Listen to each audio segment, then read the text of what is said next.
Hey, jumpers, skippers, and rope nerds, Dizzy here, and episode 33 is a banger. I sat down with jump rope coach Chris, a man so passionate about teaching he makes math sound cool, and somehow also made beaded ropes beefier. We talk about how kids and adults learn totally differently. Spoiler, adults need charts, diagrams, emotional support animals. Kids, they just vibe.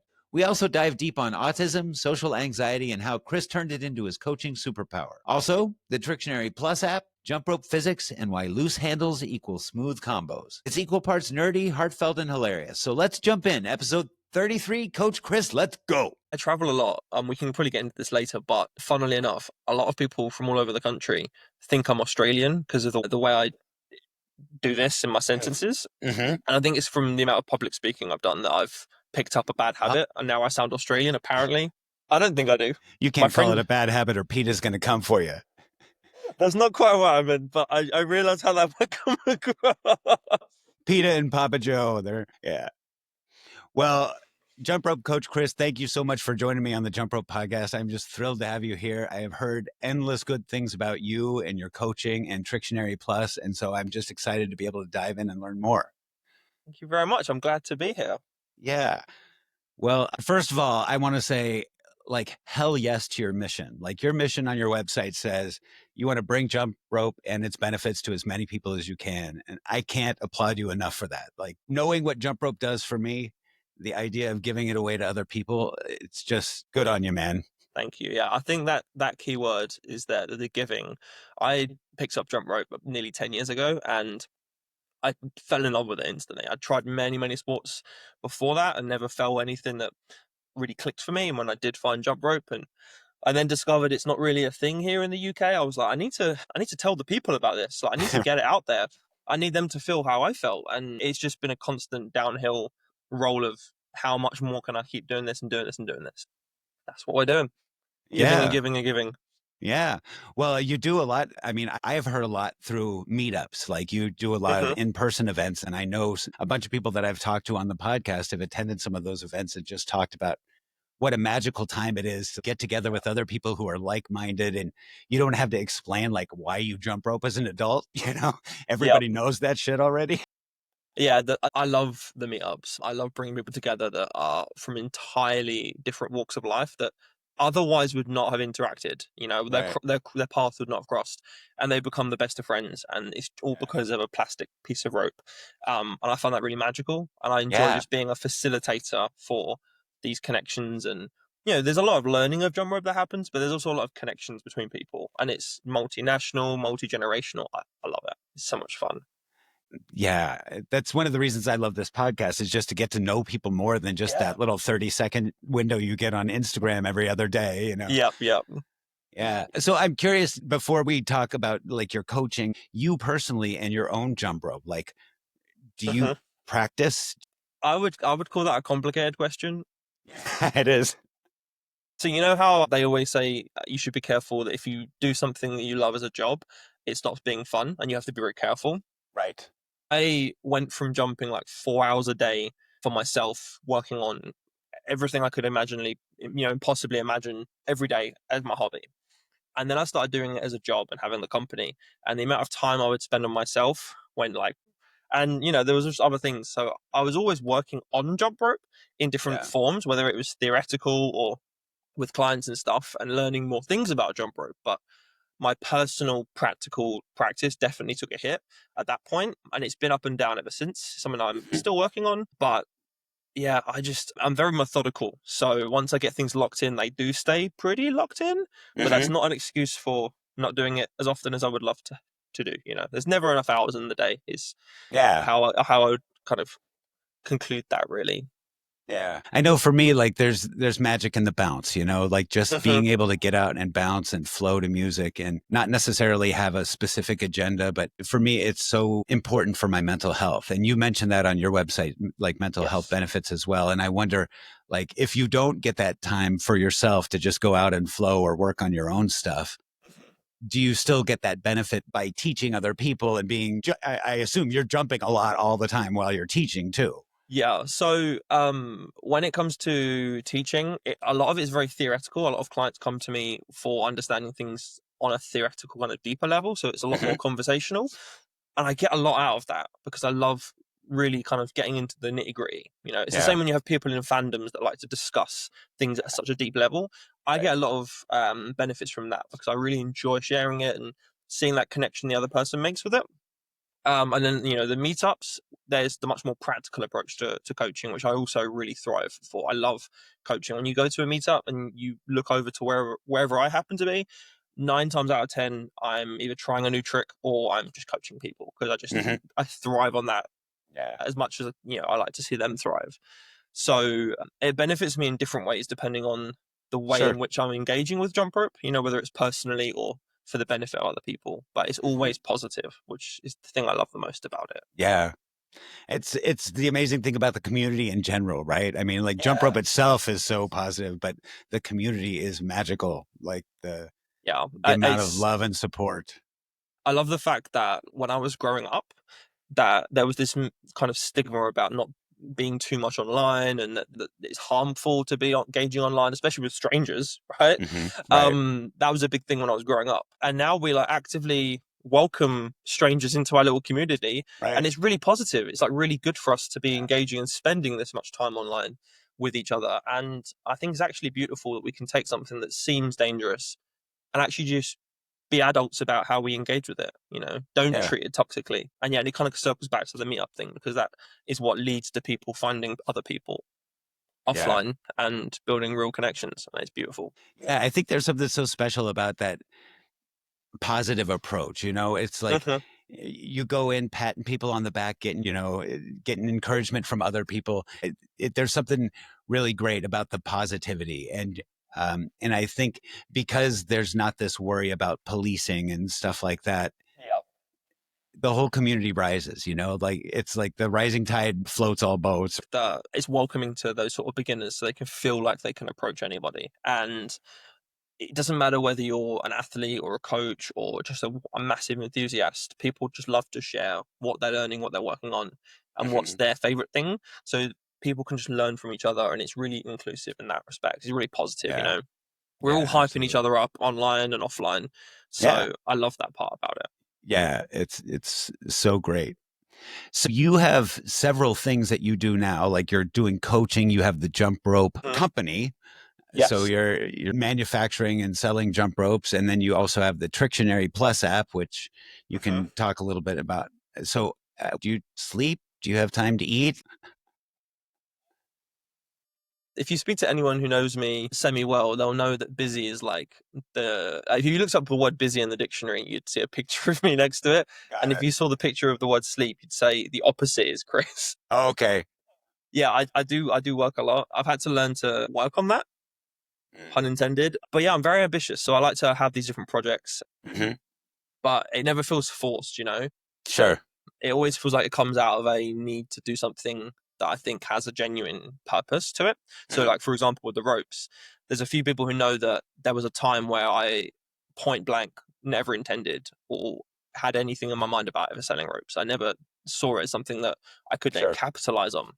And when I kind of was teaching in schools just before COVID, I was trying to get them to have beaded ropes, and I started playing around with the thickness of the cord because obviously the rope is shorter, there's less weight to it. The whole point of a beaded rope is it's heavier, but if you're cutting half of the rope away, it's no longer heavier.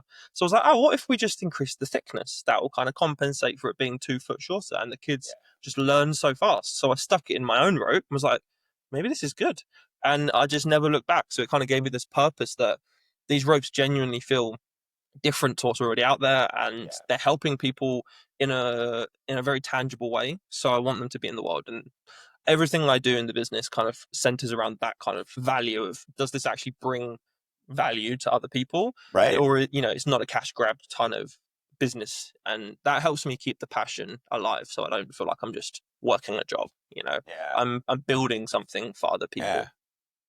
I love that you brought up about the rope thickness because my friend and your friend, Sarah Marshall, mentioned to me Yes. about the thickness of the cord and the ropes. And because she knows that I like heavier ropes. And Yeah. she was like, oh, you got to try one of Coach Chris's with the thicker cord because it's meaty. You can feel it. Hmm.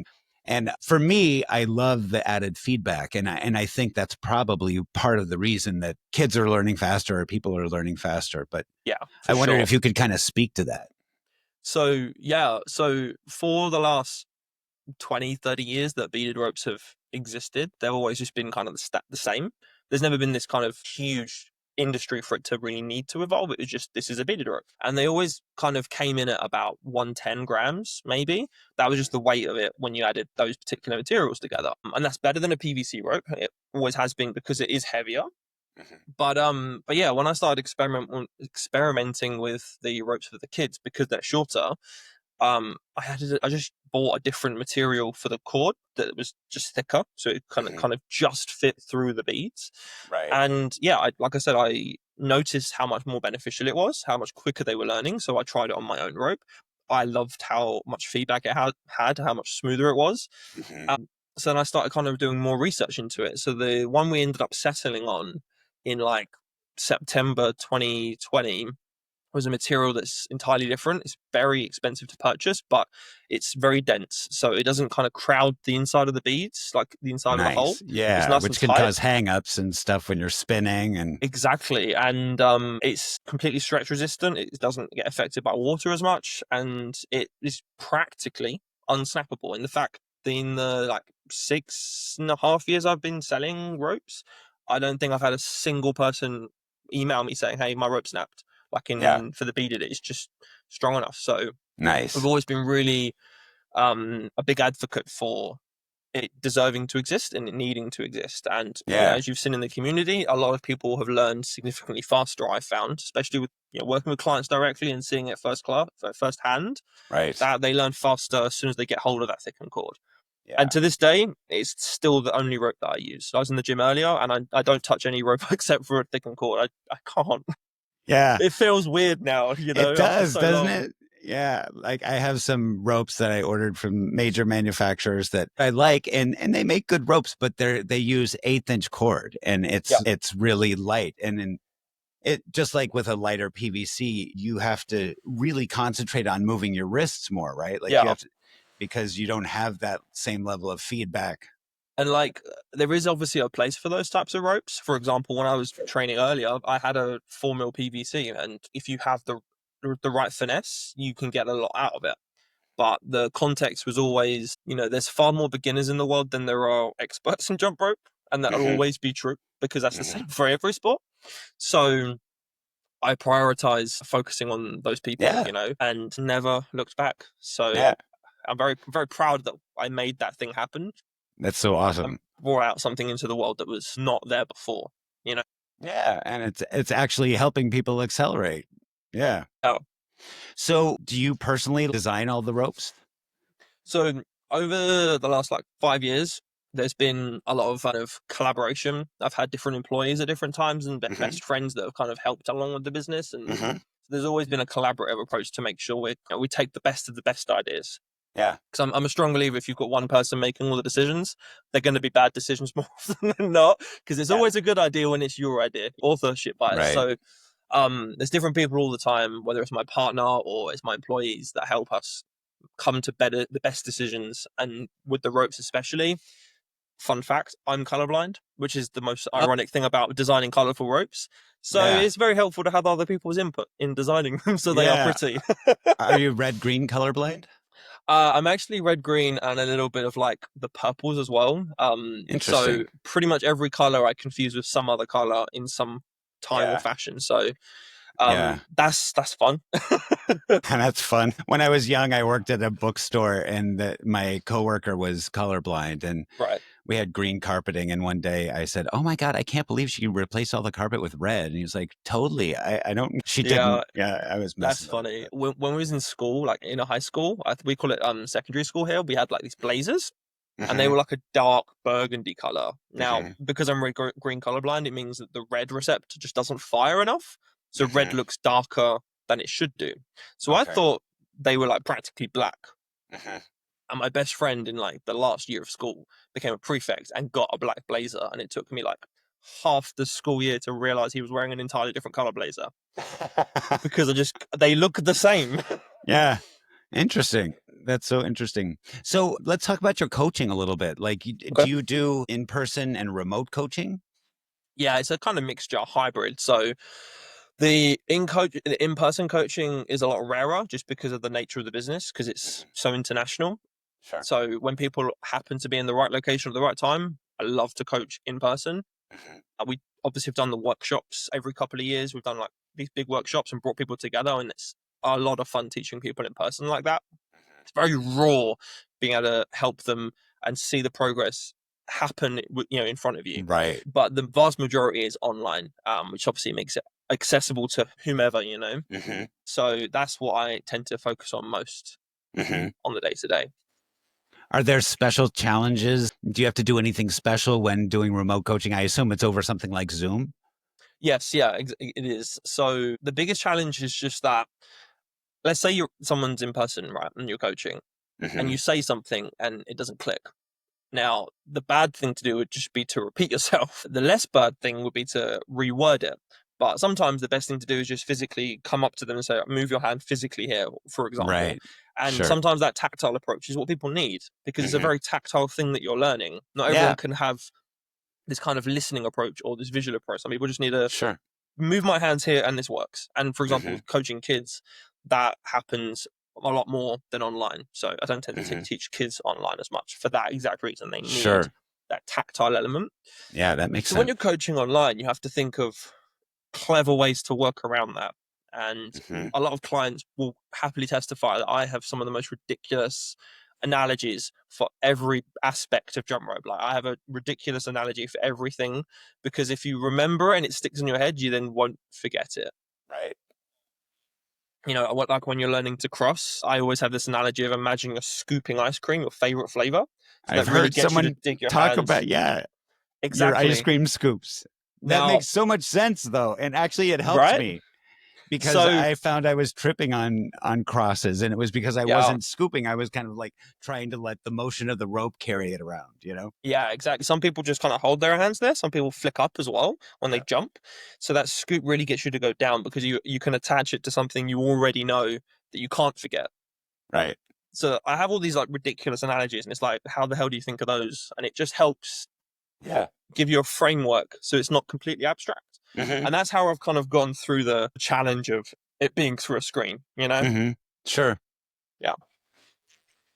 And you also do training through the Tricktionary app, right? Or I guess Yes. you don't do direct coaching. That's more of like I don't have Tricktionary Plus yet, Chris. So forgive me, but I Yeah. should. I have a few other apps, but I understand it as a library of all sorts of tricks. And Yeah. then some community, now there's like some community generated or user generated content where, Hmm. like, I was talking to Ailey and she's doing leg crosses like crazy and Yeah. uploading videos and stuff like that. Yeah. It's kind of like downloading everything that's in my head that I've kind of worked on in the theory wise over the last half a decade. And I've just put it into this app so that people Hmm. can kind of engage with it and do different parts that they want to engage at their own pace, significantly cheaper price. And it's just always there for you. It's in your pocket. Hmm. And so there's loads of all the coaching tips and analogies are in there. There's demonstrations of thousands of tricks that you can see on the left and the right. So it can be on your favorite So side. cool. And as you mentioned, we launched a kind of community feed, which is like an Instagram inside the app, except without any of the ads or other content that's not jump rope. So you can kind of just learn Yeah. the combos from people that you're wanting to find. So um yeah, it's been a huge undertaking, and it really, like we talked about earlier, the different ways that I engage with the jump rope that benefit me mentally, Hmm. and working on that as a project to again build something that's new that can help people Hmm. is another way that I enjoy engaging with jump ropes. Even if I'm not jumping, I'm just Hmm. thinking theoretically about jump rope. Yeah, I really totally. get something out of that, and then to see other people then get something out of it, it's really special. Yeah, Yeah. when I talked to Sarah, this was almost 6 months ago. She was saying Chris likes to nerd out about jump rope, like he likes the physics of it, and I was like, Yeah. that is my man. Like Yeah. that makes total sense to me. I love the physics stuff, and There's I could a tell from your conversation that you think deeply about jump rope and how people learn jump rope. Yeah, I there's two pieces to that because there's the theory side and there's kind of the math of jump rope and the physics of jump rope that I Right. explore very deeply. And Hmm. then, as you just said, there's also the how to teach it, how do people learn it? You know, for example, adults learn jump rope in an entirely different way to how children do. And I often compare it to language because kids pick up language by just being exposed to it. They don't necessarily know what a punchline is or things like that, or a lead up or a setup. They just understand Hmm. how humor works because they pick up on it. Whereas an Ah, adult, when they're learning a new language, have to be given all the rules and the syntax and how does this work, and that's the same way they learn jump rope often. The way I've seen the most progress is by treating it as a similar sort of way and giving them the framework and then yeah. seeing them take that and run with it. So I love studying both of those two aspects of the sport. Yeah. That's very interesting. One of the things that you mention in your profile on the website is that Mhm. you have autism and that's part of your superpower because you kind of see things differently. And I'd love to learn a little bit more about your autism and how it affects your daily life and then how it has become your jump rope superpower. Sure, yeah. So the autism is kind of interesting. I didn't know I had autism until I was about 20. So I spent a lot of my life, most of my life so far, having no idea about this kind of very important part of what makes up who I am. Hmm. And when I found out, I remember the sort of social worker or the therapist that I was talking to was kind of like prefaced it saying, "Hey, this might be a shock, or you might not like to hear this." And I remember just actually feeling a lot of relief because it answered a lot of questions about things that didn't make sense about how I saw the world or interacted with the world that seemed different from everyone around me. And it was like, oh, that makes a lot of sense. And I'm relieved to have an answer You that, can have a label. yeah, and it kind of makes the puzzle piece fit properly, which would had always Right. bugged me. But then as I learned more about it and I learned about the things that I excel at, in part because of how my brain is wired, I sort of tapped into it and like kind of double downed on it. And Hmm. that came, I've always been very studious and always had a very good attention to detail and memory. And so I kind of Hmm. applied that to my jump rope. Hmm. Um, because like we said before about the whole giving and wanting to get it out there when I realized that jump rope wasn't big in the UK. I Yeah. figured I could use the things that I'm good at in my kind of areas of expertise with my memory and my kind of ability to nerd out, apply that to jump rope, and then just kind of push it out the way I know how. Hmm. And that's how the kind of coaching has evolved and how I've been able to help as many people as I have because of my unique approach. Hmm. Something that I think challenges me in my day to day life that is different in my coaching, in my role as Coach Chris, is emotional kind of not regulation, but like recognition.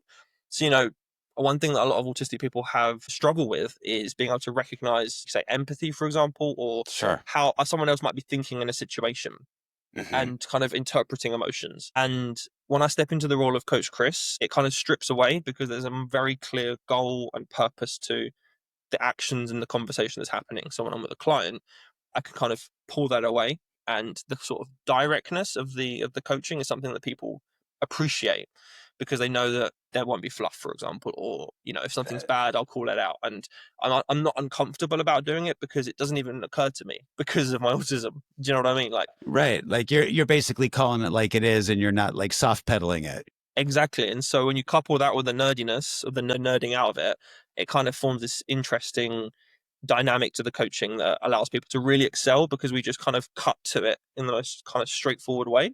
Hmm.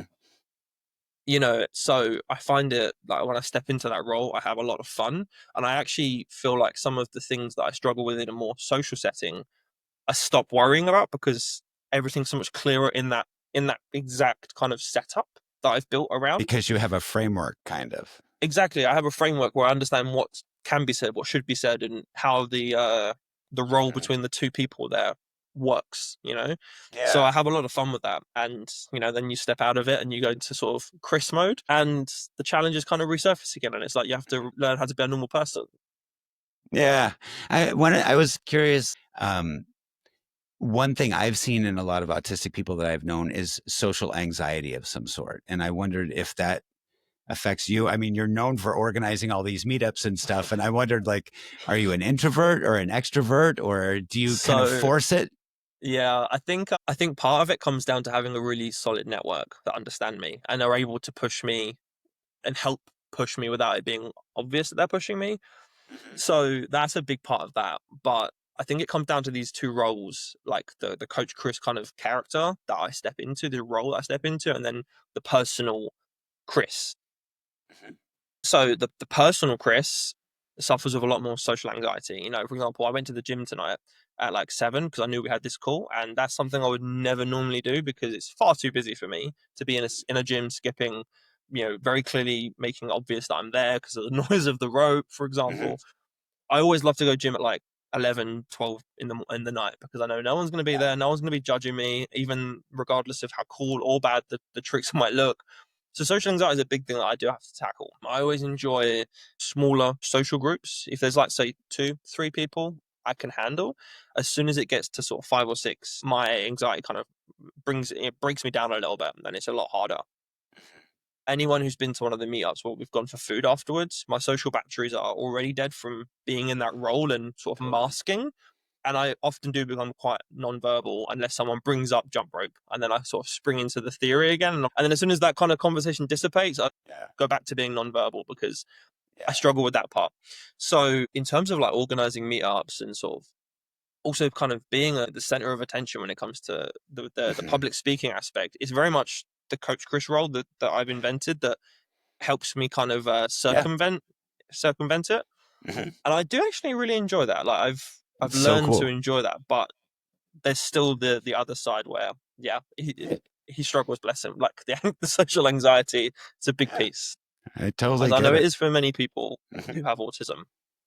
Yeah, me too. And I have some good friends, a couple, and the husband is a doctor and the wife is a nurse, and Yeah, she is the biggest extrovert and he is the biggest introvert. And he told me one time, commiserating with my introversion, saying, we go to a party and we leave that party and I want to go home and grab a newspaper and not talk to anybody for the rest of the night. And she wants to go dancing, like she's all yeah. jazzed and let's go.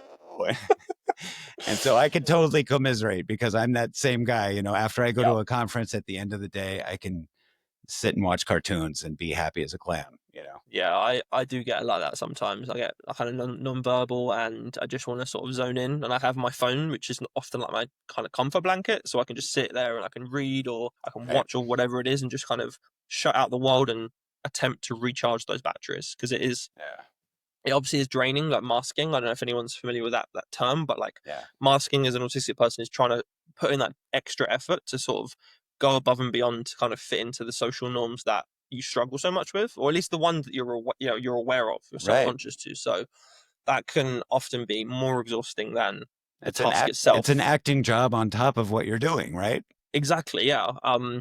So yeah, it can have a huge effect, especially after like a meetup where there's 30, 40, or 60 people in Paris's case this last weekend. It's crazy. That's amazing. Yeah. Yeah. Well, I can't wait to see you at a meetup, and I promise if we go to dinner afterward, I will nerd out with you until the cows come home. Yeah, that will be awesome. Yeah. I do enjoy it a lot, and we need to do more meetups on the other side of the ocean as well. Yeah, I know you did one in Washington a couple years ago, didn't you? Yeah, I did one in New York, and I've Yeah. done one in California in LA. Okay. Those are the two that I've done, and Vancouver, of course, can't be forgetting Vancouver. Yeah, yeah. So I've done It's two on close to one. Seattle, right? Exactly. We had a few people actually from that sort of area drive up. Yeah. So I want to do more. Yeah. So we will cross paths, I promise. Yeah, absolutely. So I'm curious with regard to training people or working with adults who are just learning jump rope. Yep. What do you find are the top 3 things that people have to overcome or the top 3 difficulties that are kind of repeat things? So one big thing is, and it's quite interesting, is their kind of spatial awareness. Mm. I think it's called their proprioception, I think is the Yeah. proper word for it. And to give an example, most people have no idea how far apart their arms are from their body when they're jumping Hmm. until they have a mirror and a video.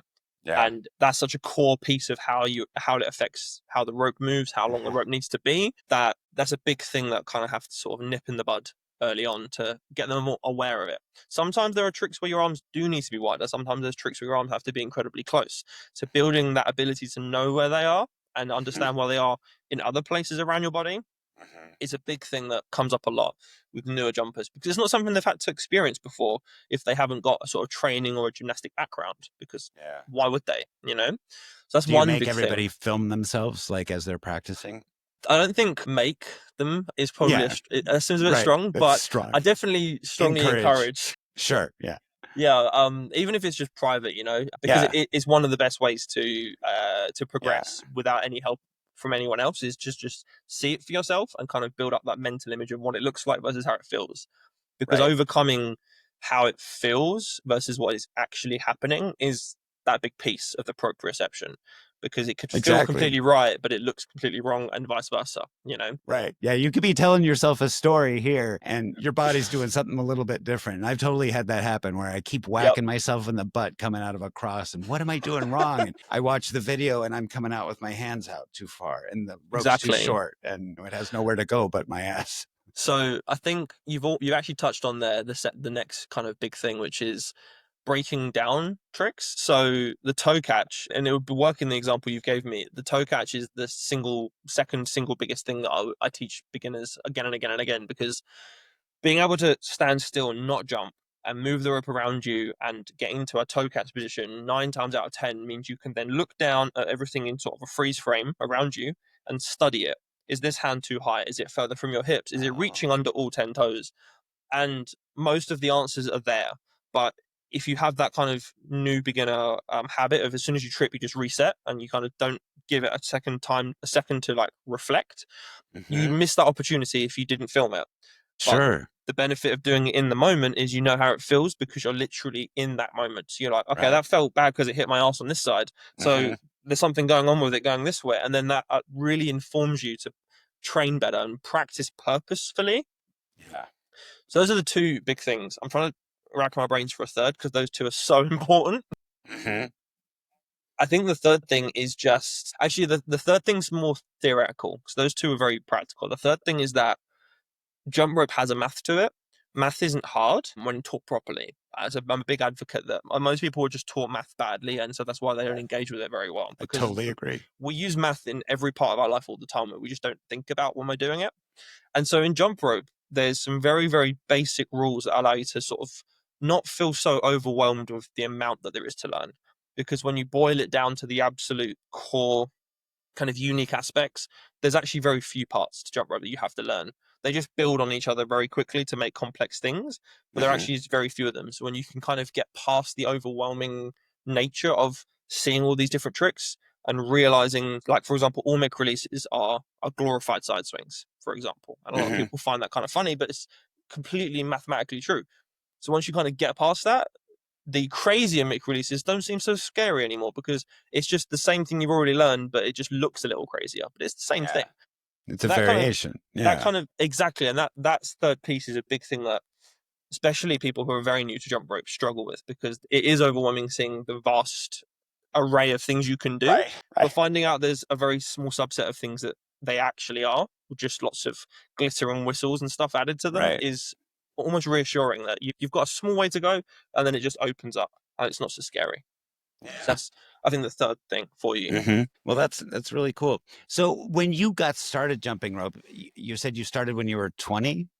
Is that right? Yeah, it was like 20, 21, something like that. It was actually shortly after I found out I was autistic. There was no correlation there, but it was around that sort of time in my life. And I just picked up a rope because I knew boxers did it, and I did a lot of outdoor working out. I didn't like going into a gym for the social anxiety aspect. Sure. So I did a lot of sort of park workouts, and there was no cardio to do because you can't, I wasn't going to just run to each end of the park. I wasn't going to do super that. boring. Yeah. Exactly. So I was like, I'll try skipping. And I had 2 left feet and had no idea what I was doing. And it took me months to learn how to do a cross. And when I saw an EB for the first time, my head literally blew up. I had to put it back together again. I was like, how did their hand get behind their back? Like, what? Yeah. So, it was a long time ago, but I remember vividly, like, those early days of discovery.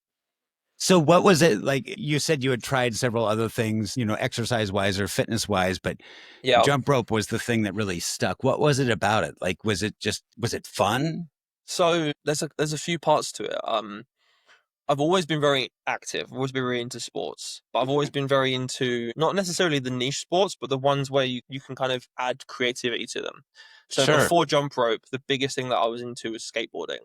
And I Hmm. had a very unique style. I did a lot of old school ground style stuff, which was like very reminiscent of like Rodney Mullen.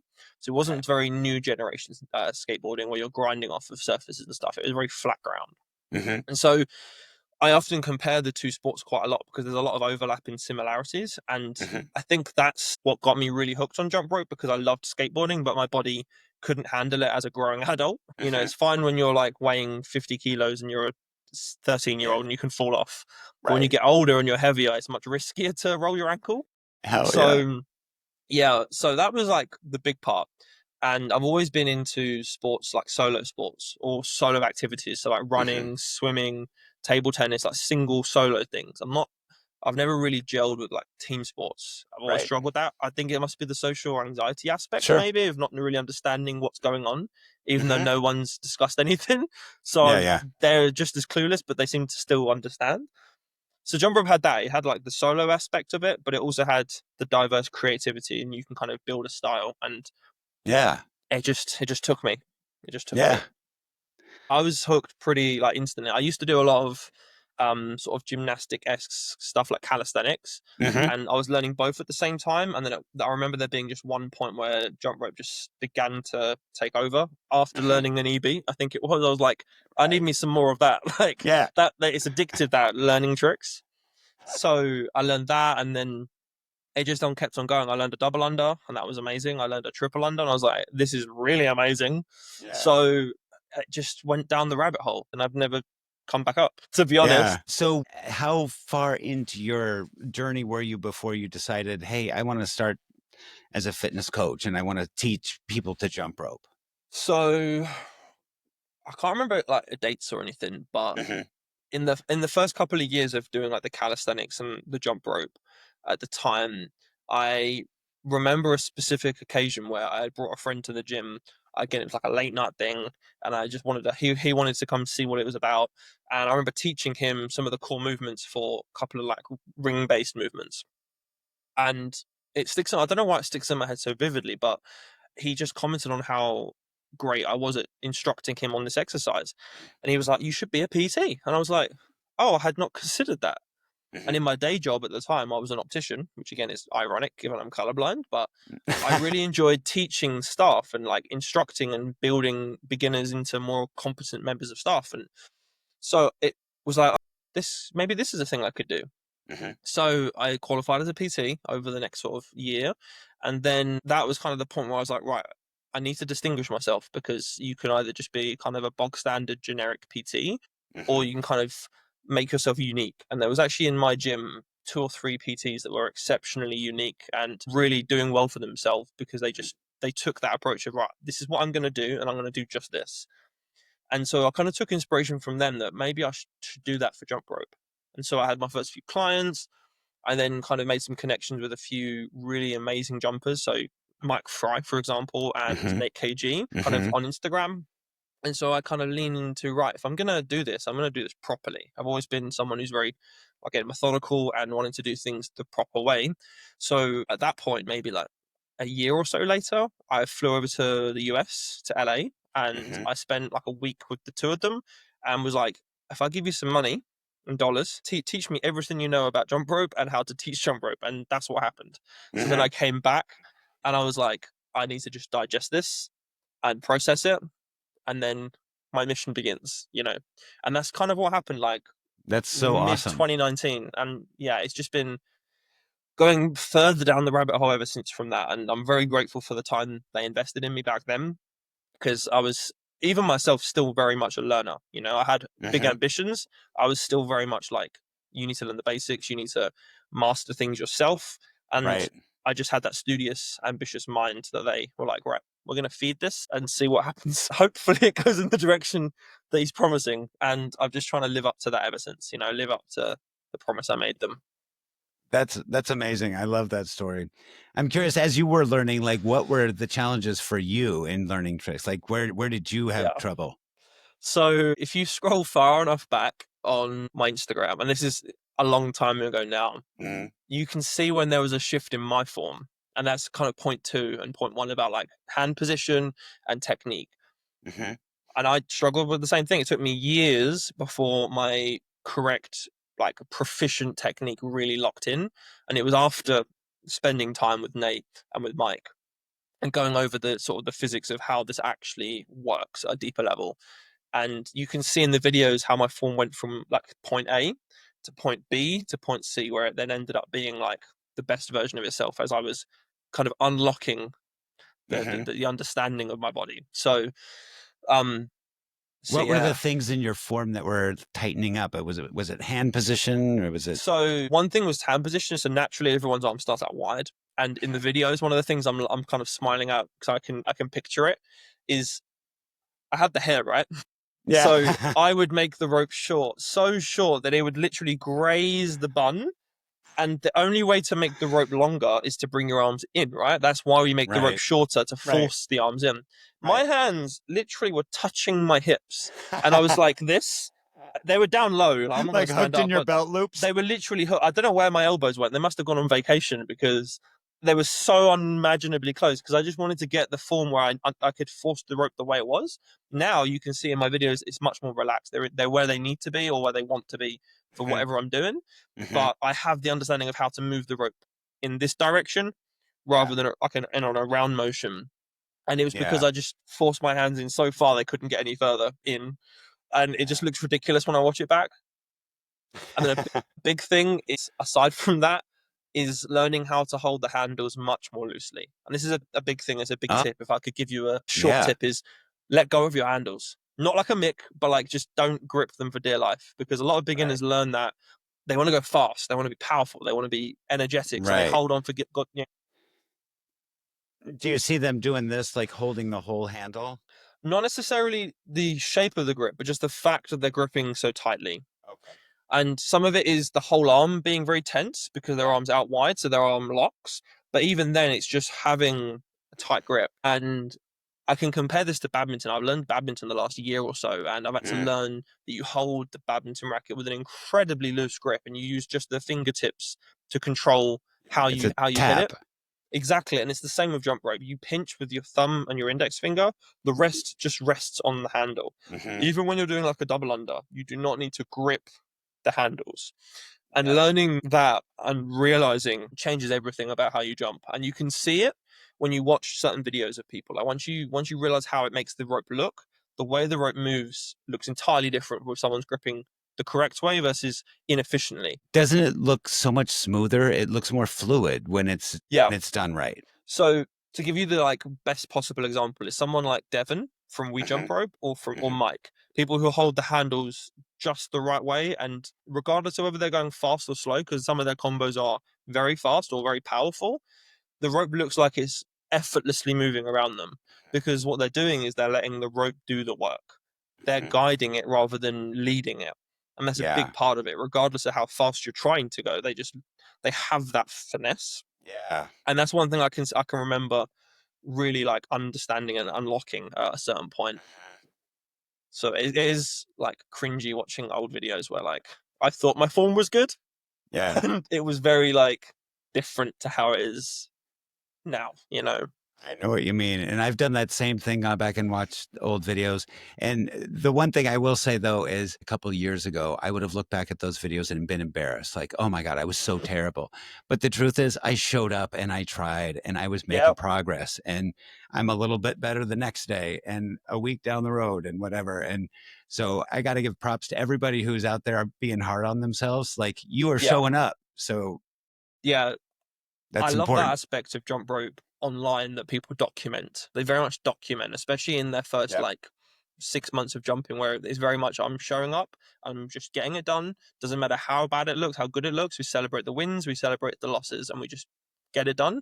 And you can kind of see on their account how much they progress from just documenting.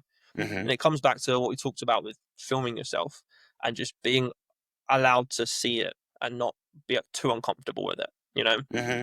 So yeah, I applaud everyone who not only is comfortable enough to put that on the internet, and Yeah, for keep going regardless of how slow it might feel on the journey, because it is a slow process. It's a gradual thing. it is. Yeah. Yeah. But do you have like you've had those times? Obviously, you had them with Mike and Nate, where you have a period of time where you unlock several things, or where Hmm. all of a sudden that rope position makes sense, your hand position makes sense, and it's like you hit another level, and then that makes all that other stuff that you were trying to do a little bit easier too. Hmm. Yeah, for sure. There's Those are magic times. I love them. they really are. I love that part of jump rope, how much it stacks. So when that happens, it really feels like you're opening up, and yeah, it's incredible. Yeah, I know I've had several times where I've been out jumping rope, and sometimes I know it's happened because I've been jumping too much and I'm tired, where I'll feel myself bunching up and my grip getting tighter or my arms getting tighter. And that's when I start tripping up more. And Yeah. so my thing is stop, relax, breathe. Sometimes it's sit down and meditate for 15 minutes, like and Yeah. focus on my breath and then get past this, I got to control things and then just flow. And sometimes, honestly, it's the music track I'm listening to. I got to listen to something that, Yeah. flows. So I studied music when I was like 18, 19, before I got into the opticians, and I've really benefited from having that early experience with like feeling the rhythm, because like almost exclusively all of my personal drum rope training is to music. And it's not like the music's just in the background, it's like the music is paced at the pace I need to jump at for whatever I'm doing, whether it's speed, doubles, or like tonight I was doing all these different crosses and I was just drilling them, and it Mhm. all was to the music, because it allowed me to focus on putting in the right amount of effort, and it just helps the session just flow, because I just really love music and I've always got music on. So it comes together, these two big things for me: music, jump rope, and they just fit together like two puzzle pieces. So I feel yeah. like we're brothers from another mother. I'm the same. I'm totally the same. In fact, I was driving around. I went to the park this morning to jump before our interview, and I was using Spotify's AI DJ, and he came on and he's Oh like, yeah. "Hey, what's up, dude? You listened to 5,144 minutes of music last month." And I was like, Wow. "That it's largely jumping, and Yeah. like I listen in the car too, but I live in a very small town, so it takes me 7 minutes to get to the park."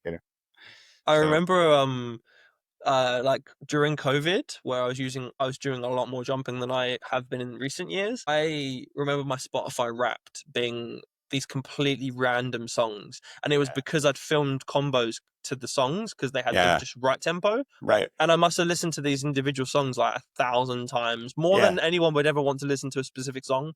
And they would just right, rank there. And I was surprised. I was like, I'd forgotten that this song had been jumped to this much. I was like, yeah. what? I was like, oh yeah, that makes sense, because I literally use that song in so many combos.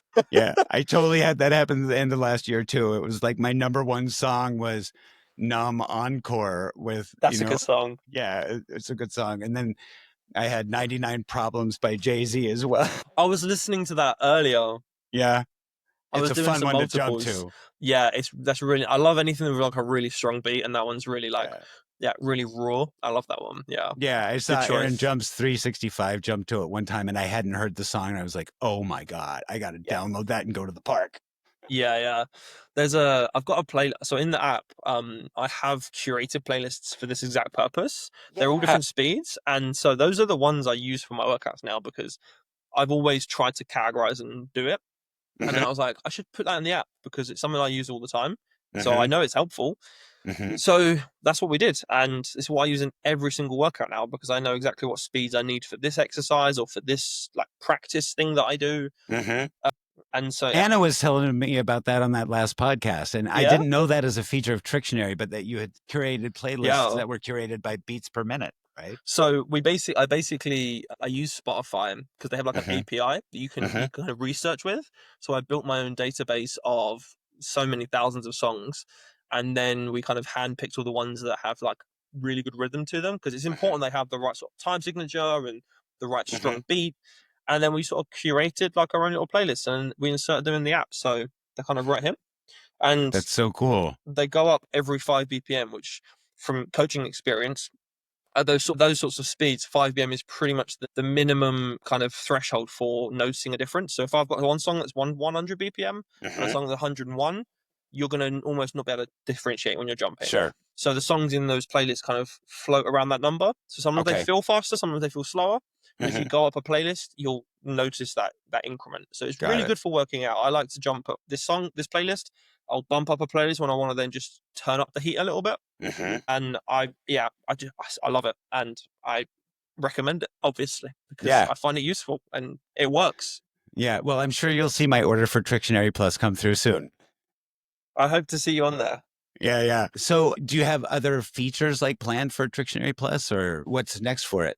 So I mean, it sounds like you've just got a ton of content coming in too, right? From the community. Yeah, it's been crazy. There's lots of different working pieces, and it's hard to pinpoint like one new feature that's coming or to tease one, because so much of it is evolution. Like the way I've introduced things, it's kind of always been natural.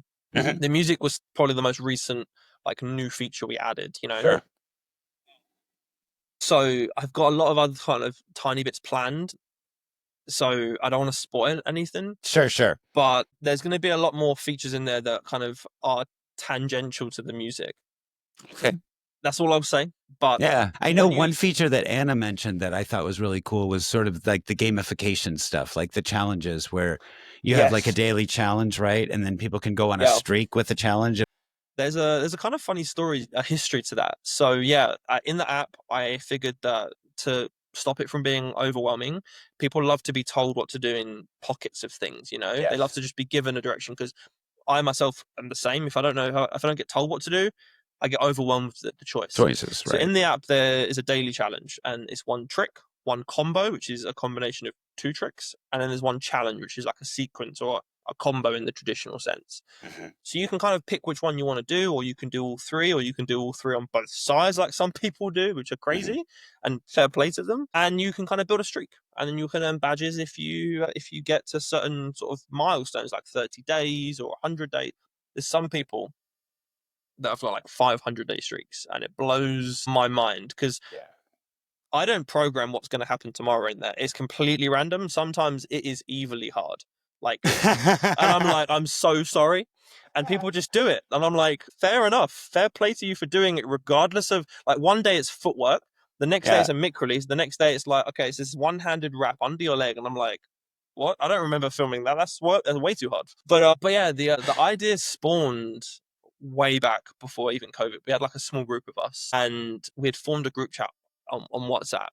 And funnily enough, we'd called it Let's Jump EU because of Let's Jump LA, Mike's name, because we'd all met Mike and we were really connecting with him. So we kind of named this group chat in his honor. And at the time, I was probably the most advanced person within the group of like 5 people. So I was posting these little like challenges in there of like showing people something I'd learned or something that I thought was worth sharing. And then people were trying them. And then they started tagging me on Instagram at the time. And other people saw it and were like, hey, can you share the challenge so we can try that too? And then it kind of, the trick of the day concept kind of got birthed. And then that lasted for some months. And if you go on my highlights, you can actually find the originals with my very weird form, and sometimes wearing like my work uniform, because I filmed it like at a random time. And that's where the idea came from. I was like, people really engaged with that. They really, they were willing to try anything that I put out. And they were never really hard, but they were like different stuff. They weren't stuff that you were going to just go, oh, that's just the same old. There was always different. So I really realized that was something people really engage with. And I wanted the app to be something that people could engage with on a regular basis and push themselves when they weren't sure what to learn, because that's a big part of learning, is not knowing what direction to go in. So having someone to just kind of give you a nudge, I think, is quite useful. And that's what the app does. Totally. It makes me think of being a kid and literally going to like the quick stop or whatever, with $1, and I was going to buy a candy, and then standing in the aisle for a half hour trying to figure out which thing to buy, because there was so much. So much easier when there were 5 choices, like. Yeah, I love, we have like Lidl in this country and Aldi. I don't know if you are familiar with those brands. So the supermarkets are really like prided with, they have like one version of every brand, of every item. They don't have like 5 brands that sell the same sauce, for example. So they remove that element of choice, and it's really helpful, because you can go in and you go, jump, jump, jump, jump, jump, and you've got your groceries. Yeah. Whereas if you go to some of the other places, there's like 5 versions of this and there's 10 versions of that, and you're like, I don't know what to do. Right, exactly. Yeah. Aldi, Trader Joe's, Costco, they're all kind of like that, where they Yeah. source good stuff and they have their brand, or they have, Yeah. two brands. No, I like that. And kind of like on Netflix. Do you ever have that where like you spend more time looking for what to watch than you actually spend watching something? Yeah, yeah, totally. And I personally, like being a little obsessive, like I will watch the same thing over and over again rather than make the choice of what to watch new, Yeah, yeah. because I know I'm comfortable with it. That's a big part of it. So, yeah, the app does the opposite. It tells you a nudge, and it gets you out of your comfort zone for that exact reason because it's good for you. You know. hmm So, aside from the challenge of the day, is there a pathway in the app? Like, if someone were a beginner, is there a Mhm. start here, kind of like step one, step two, step three? So at the present point, there are 2 ways that like a beginner can engage with the app. Okay. So it depends on what way they like to learn. So if they like to learn by being given a clear like progression, Mhm. then in the challenges section, there are challenges 1 to 100. Okay. Each sort of 15 challenges in each sort of segment are based on a different category of tricks. So they start with footwork, move on to swings and crosses, and they kind of progress through the different categories. So you learn a bit of Mhm. everything. And they also get progressively harder. So they start with the absolute basics and they build. So for example, challenge say 60 doesn't include anything from the previous categories that wasn't covered before you got to that point. So there's not like suddenly Right. 5 new concepts to learn. There's like one new kind of concept each time. Got it. And they each have like a movement pattern or a transition that is fundamental and important to understand. So even if you're not being told what it is and why it is, you're learning all these different things that will help you become more well-rounded without it being spelled out to you. So you can kind of just work your way through them. Yeah, The other that's way is cool. that there's a beginner section, which is just literally a list of all the tricks that are handpicked as being very easy for a beginner to learn. So you can just go through and you can pick whichever ones that you take the fancy of. You just scroll through and go, oh, I fancy this, this, this, and this, and you can kind of go at your own kind of direction. Because some people like to just kind of explore, and some people like to follow a path. Yeah, So there's yeah, the 2 ways you can engage. that's really cool. So when you're working with a coaching client in person, do you have hey, first we're going to get basic bounce, and then you're going to do box or skip, and then you're going to do Yeah. crosses, or is there a sort of prescription that you have while you're working in person?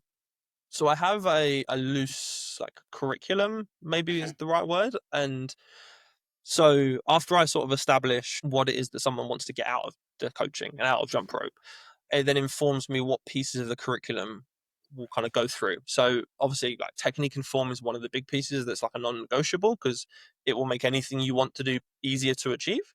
Mhm. And then from there, we kind of move into different directions. So typically people, because they know that I'm this kind of direct nerdy approach, they come to me because they want to learn everything, and they know that I'll be able to show them the doorways to most of those everythings, Mhm. so that we take them through the whole curriculum and then sort of spend more time in the places they seem to resonate most with.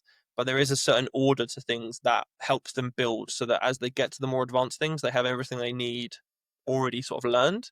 So it's just introducing you to a new concept. You're not having to learn anything new per se, if that makes Mhm. sense.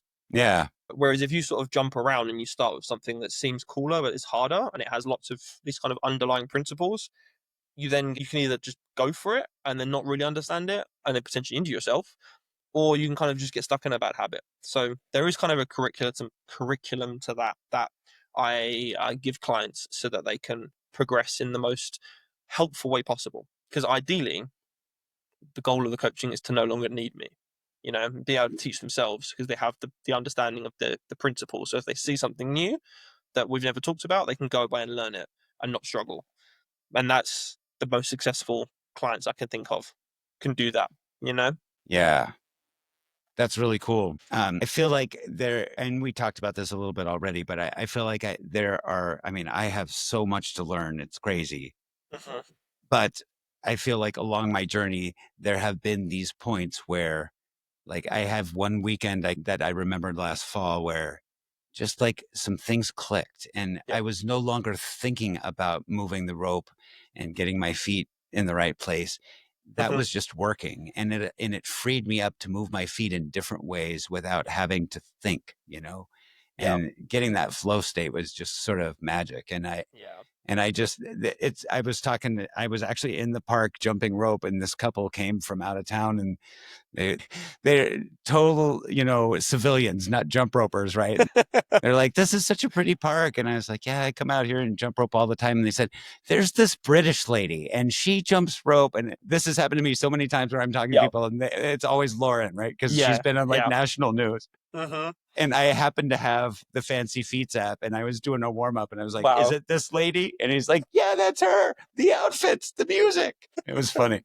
Yeah, that happens to me too sometimes. Like when I go to schools, for example, that's where they've Yeah. like seen it happen most, because Yeah. they've had TikTok or whatever, and I'm like, oh yeah, I know that person. Yeah. Yeah. She's been quite influential in the community, Yes. inspired a lot of people, as have you. So I wanted to ask a couple questions about Tricktionary. So I think, if I'm correct, you've got sort of a little special on the site where if you purchase ropes, you get a break on Tricktionary for a month or something like that. Is that right? You're close. So if you purchase on a rope on the UK US store, you can get 1 month for 70% off. So it's Okay. literally £3 or like $4 for Yeah. your first month. Yeah. So it's like incredibly cheap. One of the big things I've always been an advocate for is accessibility, because people talk about accessibility in jump rope all the time, but often it gets forgotten about alongside the other benefits, because you have to buy a mat and a rope, and you have to go pay to learn, or there's all these different aspects that suddenly make it expensive like other sports. Not quite to the same degree, but it can be inaccessible. And the fact that there's not, until more recently when I was learning, there wasn't easy places to go to learn, which by definition makes it inaccessible, So obviously to run it costs something. That's why there is a subscription. But I've always been very clear on it needing to be a very low price, so it is affordable regardless of what country you're from, and as accessible as possible. So if you buy a rope and you're investing in that rope, it's like £3 for your first month. Yeah. So it's less than a cup of coffee. Absolutely. I mean, oh my gosh, that stuff is expensive now. Yeah, true. That's really cool. And it gives people, I mean, a month is plenty of time to experiment with the app and see what's available and figure out if it's for them.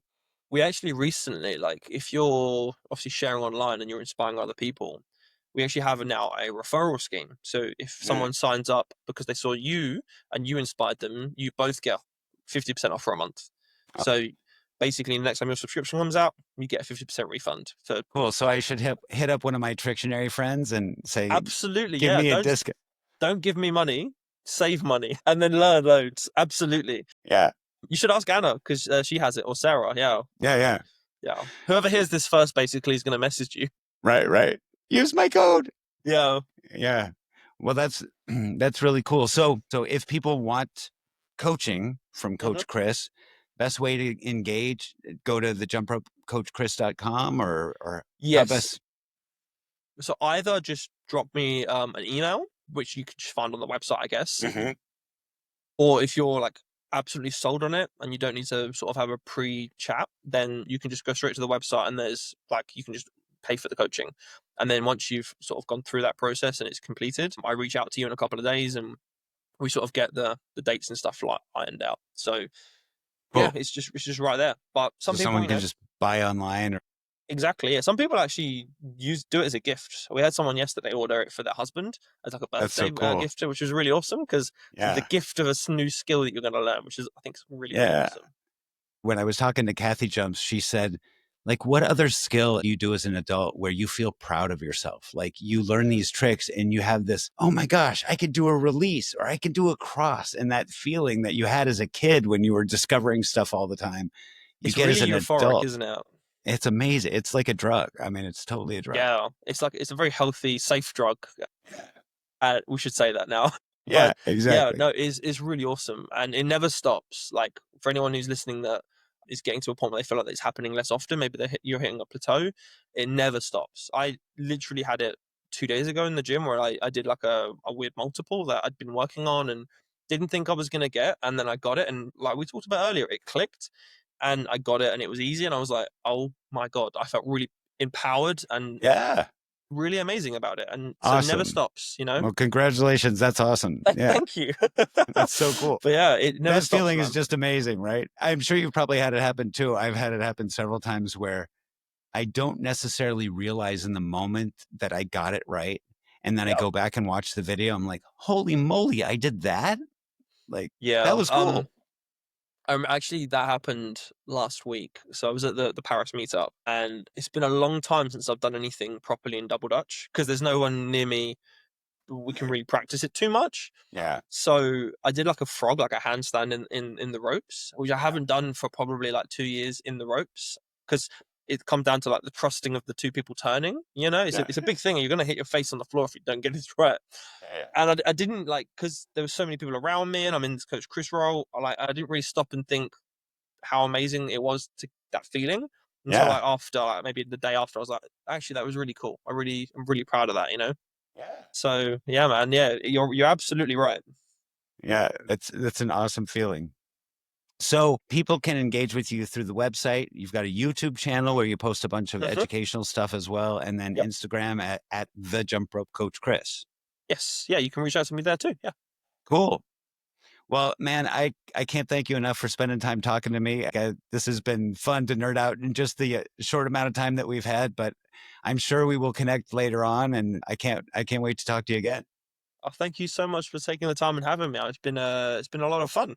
Yeah, absolutely. And I would like to thank you on behalf of myself and my friends in the community for all that you do for the community. Like, your mission is amazing, and I can't applaud you enough for it. I'm behind you. Anything I can do to help, let me know. Thank you so much. I appreciate that a lot.